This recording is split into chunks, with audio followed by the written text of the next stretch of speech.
हाँ जी दोस्तों, नमस्कार। स्वागत है आप सभी का ऑन द स्पॉट पॉडकास्ट में। आज हमारे साथ है राजीव लोचन जी, जो कि एक कॉर्पोरेट की नौकरी छोड़कर अब आए हैं राजनीतिक करियर में। नैनीताल विधानसभा से उत्तराखंड क्रांति दल के विधायक प्रत्याशी। तो स्वागत करते हैं हम सर का बहुत बहुत। नमस्कार, बहुत बहुत धन्यवाद। जी सर, तो सबसे पहले राजीव जी, हमारे दर्शकों को अपने बारे में बताइए, अपनी शिक्षा, अपना व्यवसाय, अभी तक के करियर के बारे में।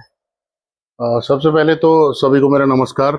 मैं राजीव लोचन, मैं ग्रेजुएट हूँ कॉमर्स में और साथ ही ग्रेजुएट हूँ फिजिकल एजुकेशन में। उसके साथ मेरा एक 12 साल का कॉर्पोरेट जॉब रहा है, जो मैंने पहले दिल्ली में करा है, और अब यहाँ उत्तराखंड में मैं अपने काम में लगा हुआ हूँ।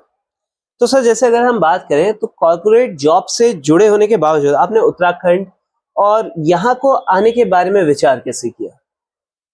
देखिए, जिस टाइम पे नौकरियां होती हैं तो दिल्ली में मैं जॉब था, दिल्ली एनसीआर में, तो बहुत सारे पहाड़ के बच्चे लगातार हमारे पास आते थे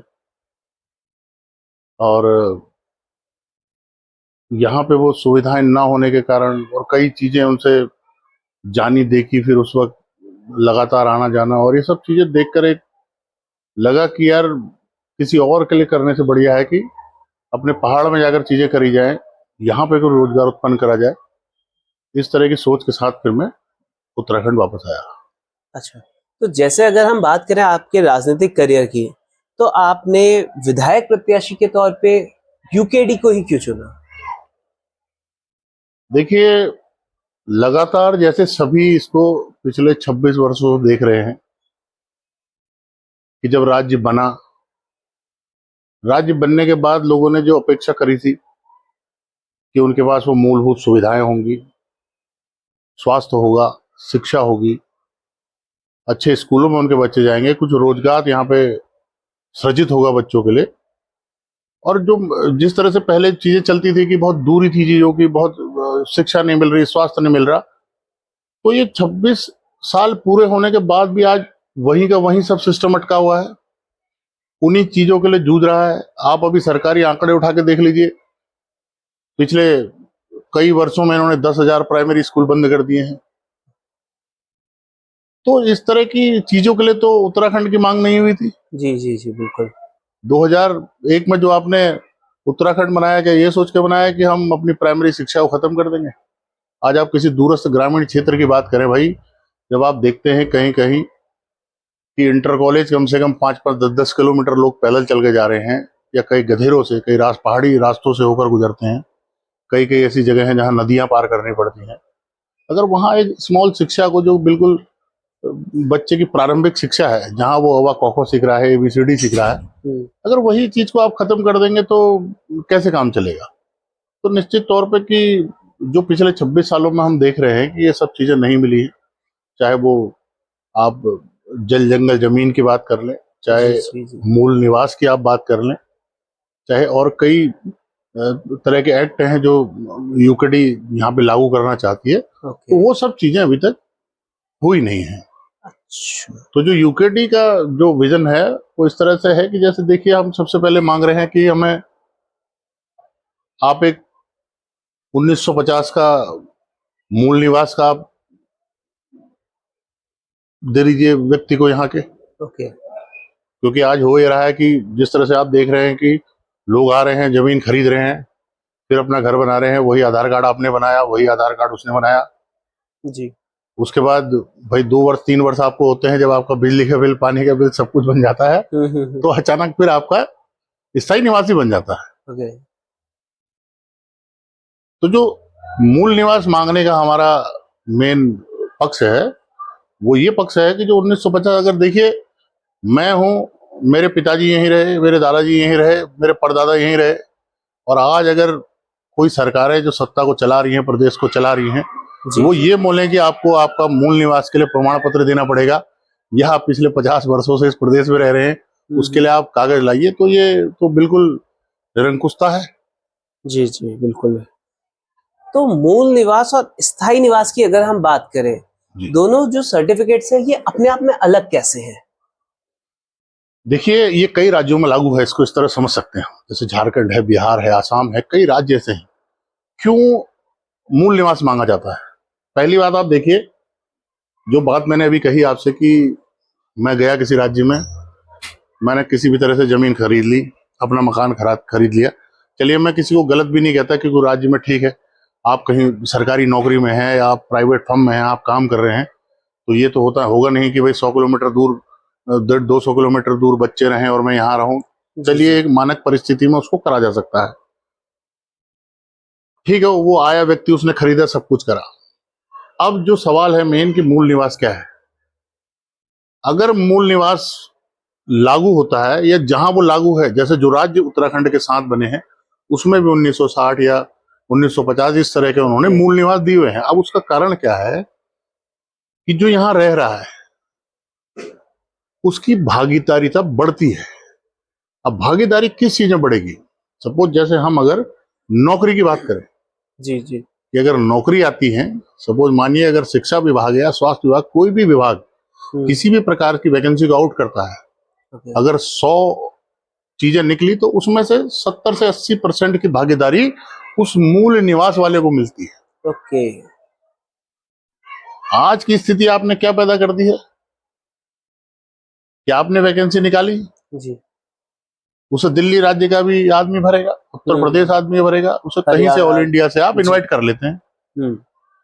फिर आपने पेपर दिया, आपने निकाला, कई चीजें आपने बांटी, उसके हिसाब से हो गया।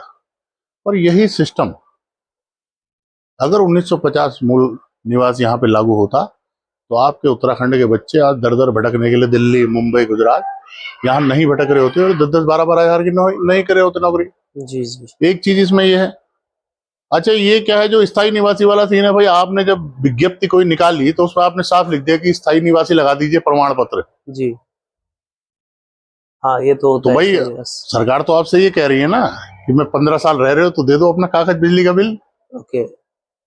तो उस व्यक्ति में क्या फर्क है जो पिछले 60 साल से यहाँ रह रहा है और एक आदमी 15 साल से रह रहा है? हमारी लड़ाई इस चीज की है। ओके ओके, अच्छा, तो मेन लड़ाई मतलब कि अगर कोई 15 साल से रह रहा है तो उसके पास स्थायी निवास तो है, पर लेकिन जो उससे पहले से भी अगर हम बात करें 1950 के आसपास लगभग जब भारत आजाद हुआ था तब से जो रह रहे हैं उनको पहली प्राथमिकता मिलनी चाहिए। और देखिए, अभी हमने तो अपने संकल्प पत्र में भी ये कहा है, जिस तरह से मूल निवास 1950 करें, तो हमने कहा है कि हम उसे डेट दे देंगे अगर यूकेडी सत्ता में आती है और इस तरह के कुछ प्रावधान बनते हैं तो उसमें तुरंत हम तो ये करेंगे कि उसमें हमने उसको कहा भी है, जिस तरह से हमारा संविधान बना है कि 26 जनवरी 1950 को, जी। तो हम एक डेट उत्तराखंड के लिए भी उसको लागू कर देंगे कि 26 जनवरी 1950 से फिर वो मूल निवास उसे मिलेगा। ओके, अच्छा, ये बहुत अच्छी बढ़िया रणनीति है आपकी इस चीज को लेकर। अगर हम उत्तराखंड के लोगों के लिए बात करें तो एक बहुत अच्छा विजन आप लेके चले। तो सर, जैसे अगर हम बात करें यूकेडी की, यूकेडी लगभग अगर हम बात करें 46-47 साल पुरानी एक पार्टी है, सबसे उत्तराखंड की पुरानी पार्टी में गिना जाता है उसे, पर लेकिन अभी तक यूकेडी सत्ता में अपनी जगह क्यों नहीं बना पाई? देखिए, उत्तर प्रदेश के समय से जैसे हमारे नेता है माननीय काशी सिंह हैरी जी, वो 4 बार विधायक रहे हैं। नारायण सिंह जंतवाल जी हैं, वो उत्तराखंड बनने के बाद विधायक रहे हैं। विपिन चंद्र त्रिपाठी जी थे, वो विधायक रहे हैं। पुष्पेश त्रिपाठी हमारे विधायक रहे हैं। जी। तो कई लोग विधायक रहे हैं। अच्छा, रहा क्या है कि देखिए, कुछ गणना और चीजें जो होती हैं वो सरकार के तौर पे चलती हैं, या 1 या 2 की स्ट्रेंथ में शायद वो चीजें नहीं हो पाई। अब रही बात, एक चीज मैं कहता हूं कि 2 चीजें होती हैं। देखिए, एक सामाजिक सरोकार होता है, एक राजनीतिक सरोकार होता है। जी। तो लोगों के बीच में जाना, भाई आपने जुलाई 79 में पार्टी का गठन हुआ, बीडी पंजी ने इसका गठन करा, तो एक भौतिकविद थे, कुलपति रहे, शिक्षाविद थे, तो उनके दूर का इन लोगों का विजन था कि अब भाई किस तरह से, जैसे मैंने कई जगह मैं ये बताता भी हूँ इस बात को कि भाई देखिए, उत्तर प्रदेश के समय पे क्या था कि जैसे हाईकोर्ट आपका इलाहाबाद था।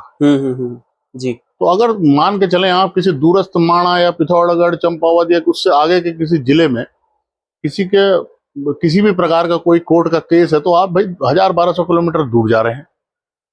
ऐसे ही स्वास्थ्य को लेके था। हाँ। कि आज तो आप फिर भी जो है एक बेसिक स्वास्थ्य सुविधाओं को यहाँ देख रहे हैं, वो भी सुविधाएं बहुत वंचित था उनसे। हाँ, ये चीज तो है। उस वक्त क्या होता था कि इन लोगों ने देखा भाई कि बहुत पिछड़ा हुआ इलाका है, एक तरीके से नेग्लेक्टेड एरिया हम मान सकते नेग्लेक्टेड एरिया आप जी। इसे कह सकते हैं। तो कुछ विधायक चुन के जा रहे हैं, कर रहे हैं, वो चीजें अलग हैं। तो इन्होंने कहा भाई कि चलिए कुछ इस तरह का है कि उन्होंने पहाड़ी राज्य तो पहाड़ी हिस्सा है, कर देते हैं, देख लेते हैं। थोड़ा बहुत आया, बजट दे दिया या कर दिया, पर वो चीजें नहीं हो पा रही थी। तो इनकी समझ में आया भाई, इन्होंने कहा कि ठीक है कि हम आपका इस एक राज्य का रूप अलग मिलना चाहिए। तो उस वक्त भी अटल बिहारी वाजपेयी जी ने कहा था कि नाम नहीं दे सकते साहब इसको, ये तो उत्तर प्रदेश का मुकुट है। जी। पर मुकुट इतनी जर्जर हालत में कर रखा था इन लोगों ने, हाँ। तो वो जर्जरता केवल यहाँ के लोगों को दिख रही थी, जो परेशान था वो था। हाँ ये तो है। उसके सापेक्ष में इन्होंने राज्य की को अलग करने की कोशिश करी। पर हुआ क्या कि जो मेन चीज आपने अभी पूछी थी कि इतने सालों से ये रहा, तो उसमें क्या रहा कि ठीक है, जब भाई जब जन आंदोलन होते हैं तो जन आंदोलनों में से नेता निकलते हैं, पार्टियां निकलती हैं, कई चीजें निकलती हैं। लोग कहते हैं कि कई पार्टी निकली हुई, हम तो ये कह रहे हैं कि भाई उत्तराखंड जिसने बनाया है वो पार्टी ही उत्तराखंड क्रांति दल है। जी हाँ ये तो है। क्योंकि जो मेन आंदोलन करे हैं, जो करे हैं, आप चीजें देखे पढ़े, किस तरह से शहादत 42 शहादतें हुई। आपका खटीमा कांड है, आप मुजफ्फरनगर कांड पढ़े, रामपुर तिराहा कांड पढ़े, तो किस प्रकार की बर्बरता उस वक्त सरकारों ने उत्तर प्रदेश की दिखाई यहाँ के लोगों के लिए। जी। किस प्रकार यहाँ दो दो महिलाएं शहीद हुई, और कई ऐसा नहीं है, मसूरी के लोग, देहरादून, खटीमा, हल्द्वानी और नैनीताल, तमाम मार जगह के लोग उसमें शहीद हुए। उन शहादतों के बाद जो है आज उत्तराखंड हमको मिला है। जी हाँ ये तो बहुत सही बात बताई आपने। ये रहा कि उस तौर पे देखिए, आंदोलन के बाद निकले लोगों के बीच में आए तो उतना सारोकार नहीं था। इन्होंने कहा भाई, एक तरह से कहें सीधे लोग थे, तो इन्होंने कहा भाई जी हमारा काम था राज्य बनाकर, राज्य बनाना हितों के लिए, तो हमने राज्य बना लिया। हाँ हाँ हाँ। अब आप देखिए। ओके। अच्छा तो सर आपको क्या लगता है कि उत्तराखंड के राज्य निर्माण के बाद जो राजनीति है वो अपनी मूल जो आवश्यकता है, जैसे जल, जंगल, जमीन, रोजगार, पलायन, इन सब चीजों से भटक गई है? देखिए बिल्कुल, आप देखिए इसको, आप खुद समझने की कोशिश करिए। मैंने आपको भी आंकड़े बताए थे कि अगर 10,000 प्राइमरी स्कूल बंद हो गए तो किस भी आप पे हुए। राज्य बना तो इसीलिए था ना, हाँ। कि उसको छोटी छोटी सुविधाएं मिले, जल मिले, जंगल मिले, जमीन मिले, स्वास्थ्य मिले, शिक्षा मिले। कहाँ है वो सब? नहीं है। अगर आप पिछले वर्ष का डेटा निकालें, स्वास्थ्य पे बात कर लेते हैं जी। 850 महिलाओं की डेथ हो जाती है। ओके। वो किस चीज से, मतलब जंगल से गिरने या की क्या वजह रही जो आप डेथ ये आंकड़े जो हैं वो वाले हैं जो गर्भवती महिलाएं थी, ओके, जिन्हें अस्पताल तक डिलीवरी के लिए पहुंचाने या सिर्फ चेकअप के लिए जाने में एम्बुलेंस में, या कुछ कुछ महिलाएं ऐसी हैं जिन्हें घर से लेकर मेन रोड में लाने तक। अच्छा आप जी। ये मान के चलिए कि अस्पताल तो बहुत दूर है। मैं सिर्फ वो बात कर रहा हूँ कि आप अपने गांव से 2 किलोमीटर मेन सड़क है, आपको वहां तक जाना है, मेन गाड़ी तक, जहां से उसे हम ले। हाँ ये तो बहुत हमने देखा है कि लोग डोली में पालकी वो बना के कुर्सी को अटैच करके लेके जा रहे हैं। तो वो पहले तो 2 किलोमीटर 1.5 किलोमीटर आप चल के वहां ले जा रहे हैं उनको। उसके बाद फिर वो मुख्यालय आपको पता ही नहीं है बेस अस्पताल कितना दूर है वहां से। ये तो है। तो वहां ले जाने तक इस तरह है। और देखिए, मेरा तो एक मानना और है, कई जगह में कई बार लोगों को बोलता हूँ कि जो ये 800 850 का डेटा है जो निकला है, ये तो नोटिस में है, शायद कई चीजें हो सकता है नोटिस में भी ना हो, नोटिस में भी ना हो। पर क्या कभी उत्तराखंड के लोग जब इन खबरों को पढ़ते हैं और देखते हैं, उसमें आपको मैं उम्र का आंकड़ा बताऊंगा, आप बहुत चौंकेंगे उसमें। अच्छा। उसमें 20-20 साल, 21 साल, 22-22 साल की छोटी छोटी बच्चे हैं, ओके। जिनका विवाह हुआ है, और विवाह के 1 साल या 2 साल बाद उसका जब वो गर्भवती हुई है तो मृत्यु को प्राप्त हो गई है। ओके। अगर आप 850 का आंकड़ा ये लगाते हैं, मैं मानता हूँ जो जीवन धरती पे आया ही नहीं, अगर उसको भी काउंट कर लें तो ये आंकड़ा तो 1700 है। हाँ बिल्कुल बिल्कुल, मतलब तो ये 26 साल के बाद ये दुखद है। ओके। ये तो है, पर लेकिन उत्तराखंड की अगर हम बात करें, कुछ स्ट्रक्चर भी ऐसा है, जैसे यहाँ की टेक्टोनिक प्लेट्स की बात की जाए, वो कहा जाता है कि नई टेक्टोनिक प्लेट्स है तो बहुत ज्यादा पहाड़ों को काटा नहीं जा सकता, तो इस पे क्या विकल्प हो सकता है? देखिए, काटनी क्यों है रोड? नहीं, सड़क पहुंचाने पहाड़ के लोगों को जरूरत ही नहीं है रोड की आज भी। नहीं, जैसे आपने कहा ना कि 2 किलोमीटर अपने गांव से सड़क तक लेके जाना देखिए है। उसका तरीका है। जी मैं मानता हूं कि हर घर के अंदर रोड नहीं जा सकती, जी। पर क्या स्वास्थ्य उसके नजदीक पहुंचाया जा सकता है? हाँ, ये ऑप्शन हो सकता हो है। सकता है ना। जी। इसका एग्जाम्पल आप हम्म विदेशों से ले सकते हैं, कई सीमावर्ती राज्यों में जो चल रहा है उससे ले सकते हैं। Air ambulance. एयर एम्बुलेंस है, आप छोटे क्लिनिक्स बनवा दीजिए। हम्म एक आदमी को क्यों 20 किलोमीटर 25 किलोमीटर का सफर करना है आपके सामुदायिक स्वास्थ्य केंद्र तक पहुंचना? जी जी। आप कुछ इस तरह का बना दीजिए कि 4-5 गांवों के बीच में एक छोटा अस्पताल। ओके। हाँ, ये एक विकल्प निकल के आ सकता है जो कि हमारे पहाड़ के, क्योंकि अगर हम बात करें वही है कि उत्तराखंड 70% पहाड़ी इलाका है, 30% उसमें ये प्लेन्स का एरिया आ जाता है, जो कि आपका पन्नगर वगैरह, नहीं तो काठगोदाम से ऊपर अगर हम यहाँ बात करें हल्द्वानी में, तो काठगोदाम से ऊपर आपका पूरा पहाड़ी रीजन है। बिल्कुल। तो ये तो थी सर बात इसकी। तो अगर हम थोड़ा सा पहले जाएं, तो आप इससे पहले आम आदमी पार्टी में भी थे, तो आम आदमी पार्टी से जुड़ने के पीछे की आपकी क्या दृष्टिकोण था? देखिए आम आदमी पार्टी का ये था, जिस तरह से उन्होंने दिल्ली में वर्किंग करी थी, काम करा था, चाहे वो शिक्षा के लिए हो, स्वास्थ्य के लिए हो। मैंने अब जैसे कहा अभी कि हमारा जो मेन मुद्दा ही है ना उत्तराखंड का, जी वो स्वास्थ्य और शिक्षा है। मेन तो स्वास्थ्य शिक्षा है। तो उन्हें वही विजनरी चीजें लेके वो आए थे उत्तराखंड में। उन्होंने यही चीजें कही ओके। कि शिक्षा को बेहतर करेंगे, स्वास्थ्य को बेहतर करेंगे। और जैसे दिल्ली के मॉडल्स हमने देखे, तो ठीक है, वो काम कहते हैं कि दिखता है तो दिख रहा था। हाँ, दिल्ली में तो तो मतलब काफी काम हुआ भी था उस हाँ, बीच। तो ये उसका आधार रहा आम आदमी पार्टी ज्वाइन करने का। फिर क्या है, जब 2022 का इलेक्शन हुआ, जो भी जनता का आशीर्वाद उन्हें प्राप्त हुआ, लेकिन वो उस मुकाम तक नहीं पहुंच पाया। हाँ, ये है। और ठीक है, फिर जिस तरह से फिर थोड़ा सा उत्तराखंड क्रांति दल मैंने देखा, और जिस तरह से थोड़ा हम लोग घूमे फिरे, गए, लोगों से बात करी, पहाड़ों की समस्याएं देखी, तो कुछ समझ में आया कि देखिए, अगर कोई कर सकता है तो वो कुल मिला के लिए कोई क्षेत्रीय दल ही कर सकता है। ओके, तो मतलब आपको ऐसा लगता है कि उत्तराखंड के अगर हम बात करें विकास के लिए, क्या कोई क्षेत्रीय राजनीति की मजबूत पकड़ होनी जरूरी है? बिल्कुल। आप कोई भी राज्य उठा के देख लीजिए, आप बिहार देख लीजिए, उड़ीसा देख लीजिए, महाराष्ट्र देख लीजिए, कोई भी राज्य आप उठा के देख लीजिए, उसमें जरूरी है। और यहाँ के लिए तो बहुत ज्यादा जरूरी है। अब वो सवाल आता है कि जरूरी क्यों है? क्या मैं यूकेडी में हूं मैं इसलिए कह रहा हूं कि यूकेडी चाहिए? नहीं। देखिए, इस चीज के स्ट्रक्चर को लोगों को समझना होगा। जो स्ट्रक्चर क्या है, एक कॉर्पोरेट ऑफिस दिल्ली में है, जी। एक नागपुर में है। समझिए आप इसको। अगर कोई उसका बॉस वहां बैठा है, तो उसे भाई उत्तराखंड भी देखना है, हाँ। उसे उत्तर प्रदेश भी देखना है, उसे गुजरात भी देखना है, उसे जम्मू कश्मीर भी देखना है, जी जी। या अन्य राज्य भी देखने हैं।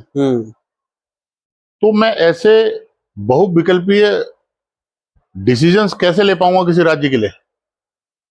क्योंकि अगर मैं आज उत्तराखंड के लिए कुछ करता हूं, तो वही चीज मुझे यूपी में अप्लाई करनी पड़ेगी, जी। गुजरात में करनी पड़ेगी, कल लोग आवाज उठाएंगे। तो उसमें सबसे बड़ी चीज ये बनती है, आज आप यहाँ की सरकारें लगा लीजिए, चाहे कांग्रेस हो भाजपा हो, भाई अल्टीमेटली आपको जवाब तो सिर्फ ऊपर दिल्ली देना है ना, हाईकमान को। हाँ, उनका हाई कमान तो अगर हम बात करें, हाई अथॉरिटीज दिल्ली में है, सेंट्रल जो है। तो वो डिसाइड वही कर रहे हैं कि उत्तराखंड में क्या करना है और क्या नहीं करना है।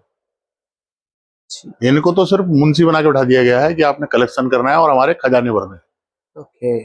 सबसे बड़ी बात है ये। अब उसमें सवाल आता है कि क्यों क्षेत्रीय दल? जब मुख्यमंत्री पहाड़ का होगा, तो उसे किसी को जवाबदेही नहीं होगी। जी, ये बहुत बहुत सही बात की आपने कि वो एक इंडिपेंडेंट हो जाएगा उत्तराखंड के विकास के लिए। आपको सड़क बनाने के लिए नहीं पूछना है किसी से। जी। आपको अस्पताल बनाने के लिए किसी से नहीं पूछना है। आपको स्कूल बनाने के लिए किसी से नहीं पूछना है। आपको नालियां बनाने के लिए किसी से नहीं पूछना है। आपको सड़क बनाने के लिए किसी से नहीं पूछना है। और सबसे बड़ी बात है कि आपको पैसा इकट्ठा करके किसी खजाने में नहीं बनना है। अगर उस राज्य की किसी भी स्थिति में आप धनोपार्जन कर रहे हैं, टैक्स ले रहे हैं, चाहे वो नदी से पैसा आ रहा हो, चाहे वो खनन से आ रहा हो, वो किसी भी विभाग से आ रहा हो, कहीं से आ रहा हो, वो आपका पूरा का पूरा पैसा यहीं लगेगा, आपको किसी का राजकोष भरने की जरूरत नहीं है। हाँ ये तो है, और साथ ही साथ अब ये कितनी हकीकत है या कितना नहीं वो तो पता नहीं, पर लेकिन ये भी कहा जाता है कि जितनी नेशनल पार्टीज है, अगर उसमें विधायक की दावेदारी करनी है तो कुछ टोकन अमाउंट भी होता है जो डिपॉजिट करना पड़ता है। देखिए ये तो बिल्कुल हकीकत है। जी। और क्या करते हैं ऐसा लोग, मेरी समझ में नहीं आता कि भाई 8-8 10-10 करोड़ कहते हैं लोग पैसे खर्च हुए। अच्छा। चाहिए ना ऐसा, खैर कभी मेरा ऐसा पॉलिटिकल ज्यादा रुझान रहा नहीं तो मुझे पता नहीं, बट हाँ ये जरूर देखा है कि कई बार जैसे अगर दो प्रत्याशी एक ही जगह से होते हैं तो ऑब्वियस सी बात है किसी ना किसी क्राइटेरिया पे वो चूज तो करेंगे ही, और वो चूज करने का क्राइटेरिया एक तो लोकल आपका पब्लिसिटी होता है कि भाई पब्लिक कितना, दूसरा तो ये टोकन अमाउंट होता ही होता है सेंट्रल पार्टीज में। देखिए कुल मिला के राष्ट्रीय पार्टियों का ये खेल है। जी। ये खेल ऐसा है, उन्होंने एक सूची तैयार कर ली है कि कौन सा व्यक्ति पार्टी फंड में इतना पैसा डालेगा। ओके। अब इसे एक ड्रामेटिकल तरीके से आप ये समझ लिए कि आज अगर वो व्यक्ति जो है प्रत्याशी है, आज 2 करोड़ 3 करोड़ देके टिकट खरीद के डाल देगा उसके अकाउंट में, या टिकट खरीद के ले आएगा, ओके। तो संभव है, जाहिर सी बात है, कहीं भाई से कर पाए राजकोष तो तो भर रहे हैं सही आप। तो उससे ये एक वो पार्टियां मन बना ले रही हैं, राष्ट्रीय पार्टियां बना, ओके। कि भाई आज ये 3 करोड़ दे रहा है तो ये 10 करोड़ भी वो आके ला सकता है हमारे। हम्म। तो इस तर्ज पर टिकटों का बंटवारा होता है। ओके। फिर वही व्यक्ति मैदान में आकर कुछ लोगों को पैसा बांट कर, कुछ लोगों को शराब पिलाकर, कुछ लोगों को मुर्गा खिलाकर वोट बटोरने का काम करता है। जी। मैं आपको बड़ी एक इंटरेस्टिंग बात बताता हूँ। देखिए मैं कई बार इसको लोगों से कहता हूं कि साल में 365 दिन होते हैं, हम्म। अब मल्टीप्लाई बाय 5 करिए तो लगभग 1824 दिन होते हैं। अब आप इसको आप सोच के देखिए सर, कि 1824 दिन में एक दिन आदमी वोट देने जाता है, जी। सिर्फ एक दिन। और 1823 दिन, उसमें से वो 3 महीने और माइनस कर लीजिए आप, 90 दिन, जी। तो 1750 दिन करीबन बचते हैं। हम्म। तो वो 90 दिनों में केवल यही सोचता रहता है, ये आज आएगा विधायक, कल आएगा, आज आएगा, कल आएगा, और पूरा वो 3 महीने ऐसे गुजारता है। ओके। फिर 1700 1750 दिनों में वो कम से कम 4 साल तक उसे गालियां बकता है, उसका विरोध करता है, सब करता है, ओके। कई चीजें करता है। और जैसे ही इलेक्शन आने वाले होते हैं 6 महीने पहले, जी। तो वो डिसाइड करता है इस बार इसको नहीं दूंगा, उसको दूंगा, ओके। इसको नहीं देना है, इस बार उसको देना है। तो 6 महीने 3 महीने की प्रक्रिया वो उसमें निकालता है। तो पूरे से 1800 दिन, 1800 जो 24-25 दिन है, ये ऐसे गुजर जाते हैं। ओके। तो ये सर बड़ी विडंबना है। इसमें क्या है ना, देखिए इसमें लोगों को सोचना पड़ेगा अपने, इसमें लोगों को खुद ही डिसीजन लेना पड़ेगा। हाँ ये तो अब जैसे आते हैं आपके नैनीताल विधानसभा में, तो आपको नैनीताल विधानसभा की सबसे बड़ी समस्या क्या लगती है? देखिए सर, समस्याएं नैनीताल में बहुत बड़ी हैं। ओके। अगर सिर्फ कहने पे आए नैनीताल सिटी, तो देखिए नैनीताल कहने में नैनीताल झील और नैनीताल के आसपास के होटल और पर्यटन स्थल नजर आते हैं लोगों को। जी जी जी। और हाँ आप जाएंगे तो बहुत लंबी विधानसभा है। हाँ ये तो है। खैर। आप जाइए पूरे आदर्श सोयलबाड़ी से नीचे तक जाइए, वहां तक पूरा खैरना वैरना मिला के, इधर बेताल घाट, ओके। उधर पीछे आपका बहुत पंगोल। लंबा एरिया है। जी। तो अभी बीच में हम भ्रमण पे गए थे, लोगों से बात करी, तो एक छोटा सा उदाहरण मैं आपको देता हूँ। इसका एक जिले की जो सीमा है उसमें गांव है नाइसेला। ओके। ये शायद आपने सुना हो, फतेहपुर से ऊपर जाके बेल बसानी वगैरह जगह पड़ती है। जी जी। हाँ। तो वहां बॉर्डर है नाइसेला। ओके। नाइसेला हम पहुंचे था, ग्रामीणों से मुलाकात करी, बहुत लोगों से मिले, देखा हमने। तो भाई मेन रोड से अंदर कम से कम 200 मीटर अंदर उनका प्राइमरी स्कूल बना हुआ है वहाँ। ओके। फिर प्राइमरी स्कूल से नीचे हाई स्कूल बना हुआ है। तो उस स्कूल का उच्चीकरण नहीं है पिछले 26 सालों में, वो हाई स्कूल तक है। फिर उसके बाद वो बच्चों को पढ़ने के लिए या तो लामा चौड़ इंटर कॉलेज में जाना पड़ता है, या हल्द्वानी आना पड़ता है, या नैनीताल जाना पड़ता है। अब आप ये देख लीजिए विडंबना क्या है। दूसरी चीज, हल्द्वानी से लेकर उस नाइसेला की जो रेंज है वो 30 किलोमीटर है। अच्छा। और बीच में एक भी अस्पताल नहीं है। अगर हम प्राइवेट अस्पतालों की बात करें तो कुछ मिल जाएंगे एक आध बीच में, ओके। और उसके लिए भी कम से कम 25 किलोमीटर का डिस्टेंस है।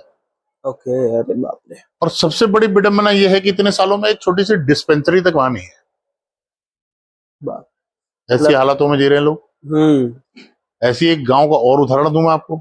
एक मोना गांव है, मोना बाना कहते हैं उधर। ओके तो भाई वहाँ पे ये बहुत क्रिश्चियन फैमिलीज हैं, करीबन ओके 500-600 लोग हैं।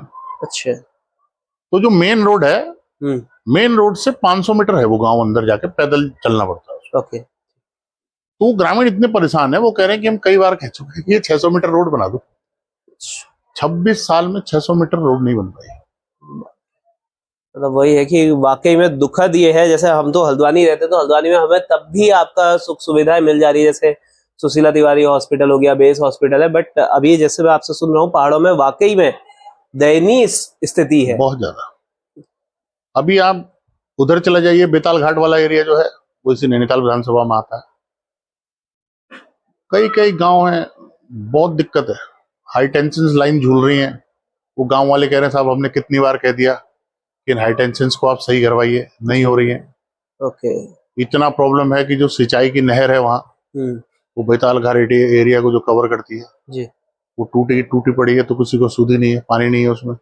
जबकि अगर आप इसको, मैं लोगों से भी कहूंगा, इसे आप सर्च करिएगा, जो वो घाटी है वो पूरी खेती वाली है। ओके अच्छा, इसके बगल में सिपरा ने कोसी बहती है और सिपरा नदी बहती है। और वो सिपरा नदी का प्रॉब्लम यह है कि यार वहाँ कितने बड़े बड़े पत्थर हैं, क्या है वो, कोई हिसाब नहीं है उनका। उन्होंने कहा, मतलब ये देखिए विडम्बना। मैं यहाँ पे देखिए, ठीक है कहीं पे काम होता है तो उसकी प्रशंसा भी करनी चाहिए।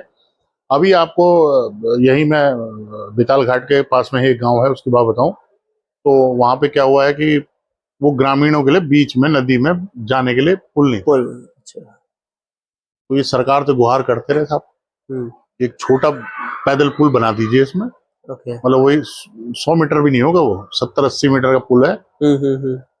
तो वो एक जनप्रतिनिधि है वहाँ के, कोई लोकल हैं, ये क्षेत्र पंचायत सदस्य हैं क्या है, तो उन्होंने अपने पर्सनल पैसों से फिर वो पुल बनवाया। ओके ये है बड़ा, मतलब जिस हिसाब से आप बता रहे हैं आज लग रहा है मुझे कि भाई मतलब बहुत ज्यादा जरूरत विकास की है उत्तराखंड में अभी भी, जो हम पर्वतीय क्षेत्रों की बात करते हैं।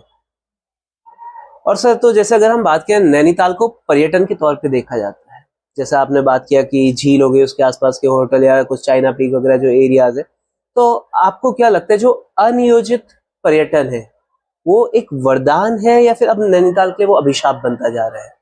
देखिए, ऐसा है कि चीजें कंट्रोल में हो सकती थी, पर इन्होंने जो करंट में सरकारें हैं, इन्होंने उसे कभी सही करने की कोशिश नहीं करी। भाई जब आपके पास भीड़ आई तो आपने कुछ महीने तो ऐसे समझ लिए कि लोग आएंगे नहीं। आप देखिए खुलेआम, अब पहले क्या होता था, एक टाइम ऐसा था जब आप मान के चलते थे कि अप्रैल मई जून में आपका पर्यटक बहुत ज्यादा आएगा। पर अब स्थिति ऐसी है कि इन महीनों में तो है ही, लगातार जो आसपास के क्षेत्र हैं, वो चाहे धार्मिक प्रायोजन से हो चाहे किसी भी प्रायोजन से हो, तो लगातार लोगों का आना बढ़ रहा है जी। अब ये आपको सुनियोजित करना है कि किस तरह से आप उसे करेंगे।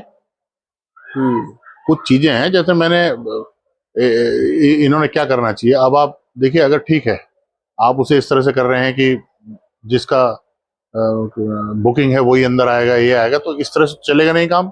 जी। आप आने वाले को रोक तो सकते नहीं है। हाँ। नहीं देना पड़ेगा, फिर इसका ड्रॉबैक भी आपको देखना पड़ेगा कि वो आदमी जाके बाहर गलत बोलेगा आपके लिए। हाँ। तो उसको सुनियोजित करने के बहुत सारे तरीके हैं। ओके। आप गाड़ियों को रुकवाइए, आपसे पार्किंग ऊपर नहीं हो रही है तो हल्द्वानी पार्किंग करा दीजिए। ओके।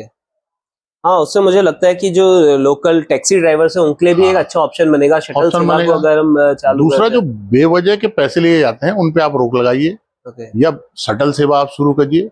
देखिए, सबसे बड़ा प्रॉब्लम है ट्रैफिक का। जी जी। होटल प्रॉब्लम नहीं है कि मुझे कमरा नहीं मिल रहा, मैं रह नहीं पाऊंगा, आसपास रह लूंगा, कहीं रह लूंगा। हाँ, होम सबसे बड़ा आज प्रॉब्लम है कि अगर सपोज कोई पर्यटक आता है तो वो अपनी गाड़ी से आना पसंद करता है। जी। और देखिए, इस बात को कोई भी समझता है। अगर कोई 150 किलोमीटर सफर करके आ रहा है, अगर उसे 35 किलोमीटर बस में जाना पड़े, तो मेरा मानना है वो भी समझता है कि हम हिल स्टेशन पे जा रहे हैं।